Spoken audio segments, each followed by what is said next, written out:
letting go, embracing change for a happier future.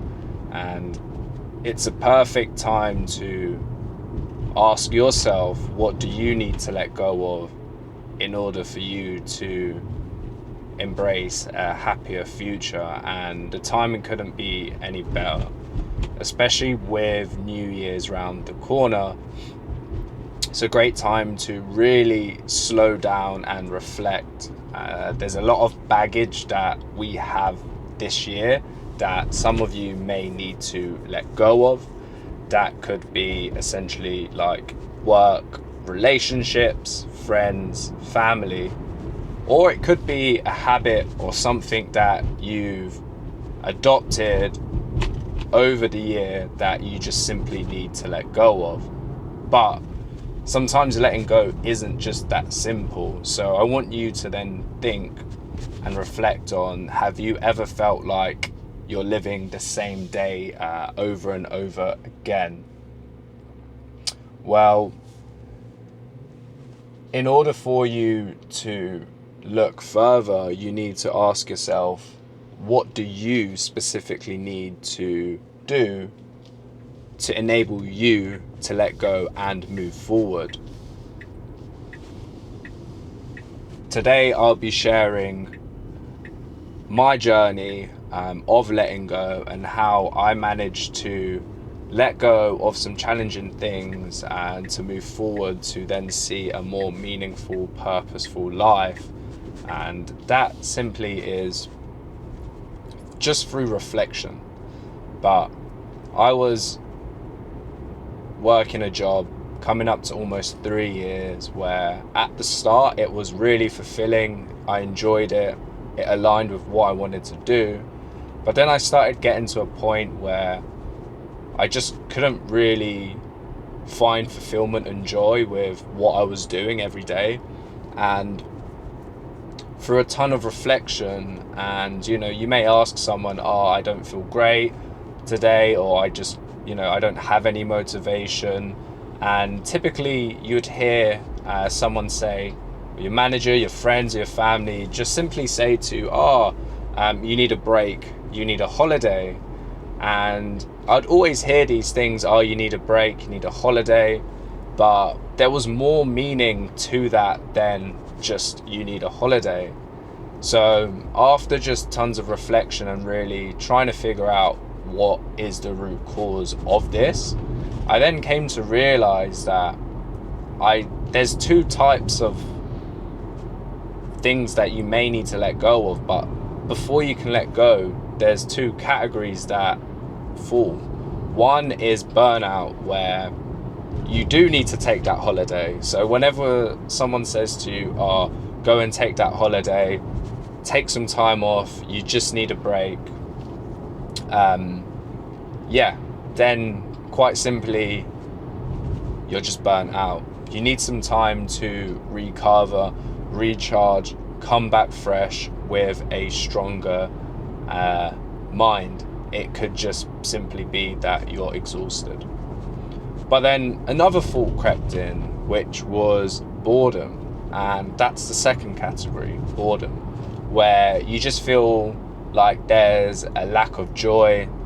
You can't quite go forward anymore. No matter how many breaks you take, you find yourself back in that same scenario. And that's essentially because there's lack of fulfillment. You are essentially bored. So after carefully taking some time and really reflecting on it, one of the things that I really needed to let go was leaving my job and finding something that is more fulfilling for me. But it's never that simple. Change is very, very uncomfortable because we can't predict what's going to happen.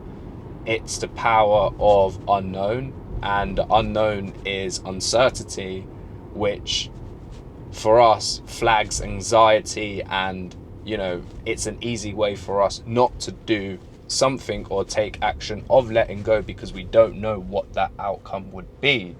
But through change, you can find new fulfillments, and with new fulfillments then creates more joy and happiness with how you show up for yourself and for others around you. So really what you should now start doing in order to recognize which category are you in, are you burnt out or are you bored, it's essentially breaking everything down into chunks. So I want you to reflect on your life, where you are today, and ask yourself what areas feel empty. Is that a relationship where you love the person but you can no longer build with them, like it's just stagnant, you're not fulfilled, you're just dragging your own feet and you're just scared of letting go because you don't want to hurt anybody's feelings? Could it be a friendship where it's, again, no longer serving you, there's no actual added value, and it's just going round in circles, like they don't reach out to me anymore, but it's these thoughts in your head that, you know, it's somewhat your ego as well, where you're waiting for them to respond. But, you know, you need to put yourself first and really think, what do you need to do? Is this fulfilling you? Is there fulfillment? Can you repair it? Can you reach out to them and say, hey, let's meet up? Whatever it is, audit your friendship circle as well. And most importantly, your work life. Are you finding joy with what you do? And I'm not saying that every job or wherever you go, you are going to be fulfilled, but there should be some spark of interest with what you do to enable you to then get through it. So look at those sort of three key pillars: your work, your relationships, and also your life in general, yourself. Could it be that you're doom scrolling endlessly, where you can't simply put your phone down and you just can't focus? So in order for you to feel fulfilled again, you have to pick up your phone and then scroll again. So that's the first key, is to really reflect on your life and those specific areas. Once you've caught and identified 1, 3, or maybe many things, you're in a good place. If you can't simply identify anything, then yeah, the ego must be in a way, and it's really holding you back from actually allowing you to open up. So if you can't find anything, that's something that you need to reflect on. Why can't you identify anything? What are you telling yourself that isn't true, that you need to then be true to yourself to actually work on? Because change, like I mentioned, is very uncomfortable, and these are things that you need to do enable for you to move forward, is change, and it's being true to yourself. So now that you've officially got your list written out, you need to really understand the root cause. So this is point 2, the root cause, and that's essentially breaking down everything into smaller chunks. So example, me, when I was looking for a new role, which I'll be starting in the new year in January, I haven't updated my CV in a long time. So step 1 was identifying, right, on the reflection, I need to change jobs. It's no longer fulfilling me, it's hard, and after loads of decisions and reflecting, I realized, right, it's no longer serving me, it's time for me to donate my job to someone else, so I need to pack my bags and go. But in order for me to do that, I need to then strip backwards and actually be like, right, I need to update my CV. I then need to start, so that would be, again, step 1 would be like updating my CV. Step 2 could be applying for jobs. The third part would be the interview process. The fourth part would be getting offered or getting declined. And then again, if I get declined through any of the stages, reflecting what didn't work, how can I make it better next time? So then when that stage comes around again, I am now equipped and ready to tackle it face on. And the last step, eventually, okay, cool, you get the offer. Amazing. Then you can start working on the next step. But essentially, through having your the root cause, that's where essentially you plan your exit strategy. And that's essentially the points what I just mentioned in terms of really breaking it down. Okay, cool. So once I've got that job offer, now I can then go back to work and then hand in my notice. That is exactly my exit strategy. So it's having these small steps in place, working towards them. Once each chunk that you've identified and broken down into small actionable steps, once it's all ticked off, then you've got the exit strategy, and then you can then take action on it.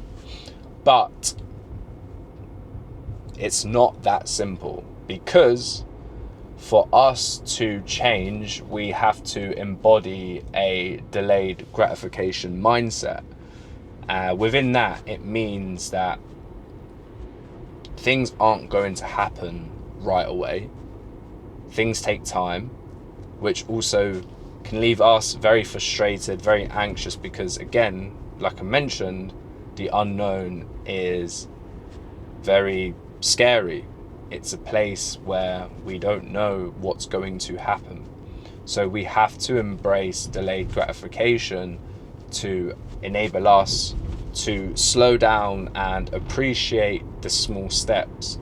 Because after all, change is tough, but focus on steady change is perfect, and that will enable you to have momentum and keep you going through the darkest days.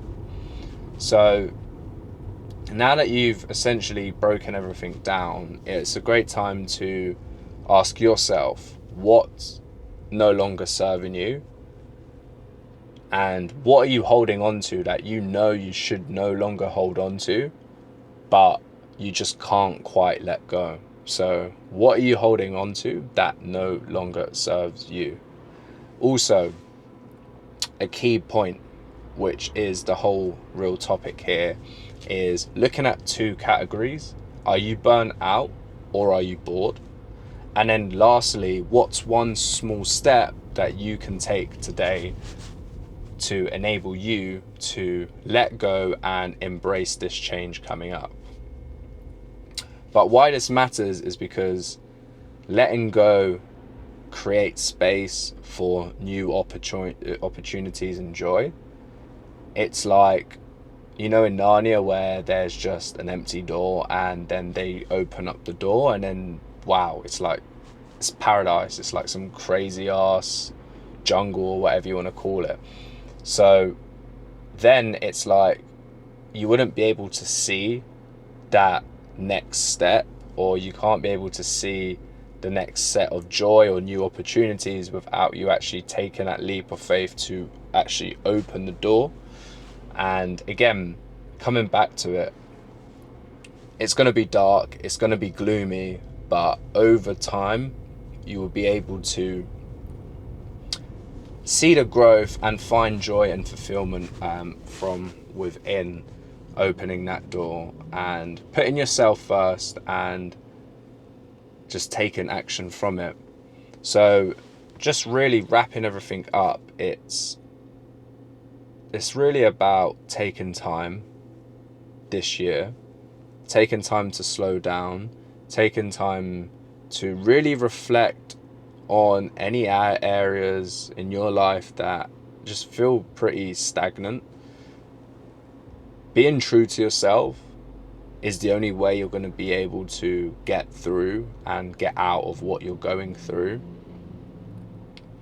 And really just identifying small areas where you can really just let go to move forward.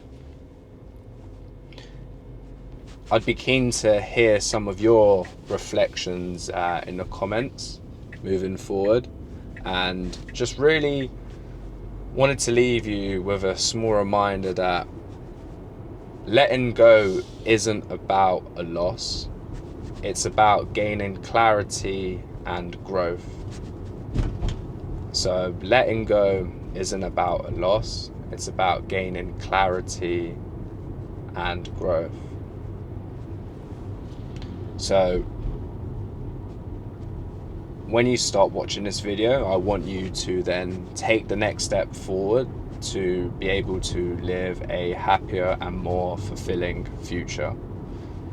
I break majority of these videos down into a newsletter, which has it's really nice and broken down into small actionable chunks every week, with your toolkit for change, which is typically about 3 steps, and then I have your next steps as well.